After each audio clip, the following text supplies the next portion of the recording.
Hey again everybody, Acerric here with RaiderIO, and today I'm partnering up with Stove from the MDI winning team Mandatory to bring you a compilation of some of Season 3's best Shadowmeld tricks. We all know that Shadowmeld is a very powerful tool, even though identifying specific use cases can be a bit tricky, but that's where we come in. The first dungeon we're looking at is Warcraft Manor, which offers several high-value Shadowmeld opportunities. First up, when facing the Heartsbane Runeweavers in the beginning of the dungeon, they'll cast a nasty and uninterruptible 6-second channel called Etch. Now we've all died to a fortified Etch cast before, right? Well, popping Shadowmeld at the beginning of the Etch cast cancels the spell, which makes surviving the awful cast a non-issue. Up next, Rawl the Gluttonous. This big pig casts a spell called Rotten Expulsion, which deals frontal damage and leaves a noxious slowing puddle on the ground. If you're quick though, you can Shadowmeld during the cast and prevent it from going off entirely, keeping the ground clean. Finally, we come to Lord Waycrest's signature AoE disease ability, Virulent Pathogen. This ability, after a brief cast, puts a circle around the players that, when dispelled or timed out, will explode, infecting everyone else within the circles. However, Shadowmelding during the initial cast prevents you from getting any effects at all, and wastes the boss's time.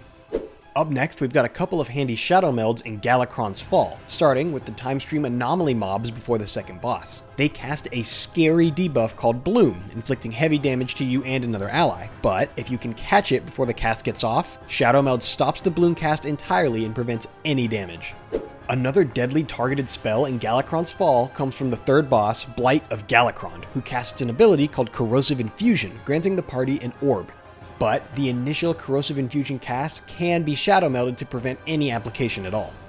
You can't talk about Shadowmelds this season without talking about Razan in Ataldazar. You may already be aware that Pursuit, the boss's fixate mechanic, can be Shadowmelded, vanished, or other similar effects to drop aggro. But did you know that for Shadowmeld specifically, anyone in the party can Shadowmeld to end the pursuit, even if they aren't the target? This means that the party can rotate Shadowmelds consistently and negate the mechanic every time Razan tries to cast it.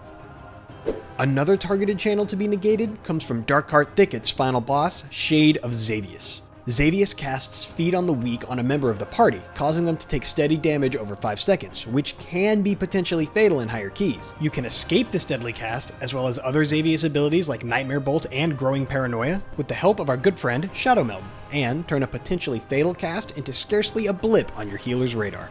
Finally, Shadowmeld can be used against the last boss of Blackrock Hold, Lord Kurtalos Ravencrest. In Phase 2, players will be barraged with Shadowbolt Volley, which is cast on the entire party at once. Typically, once this entire set of cast is finished, you'll receive the Legacy of the Ravencrest buff to massively boost your damage and health.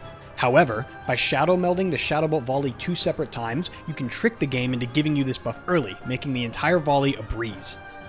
There are plenty of other clever uses for this ability in every dungeon, so let us know where Shadowmeld has served you well in Season 3, and we'll see you in the next video.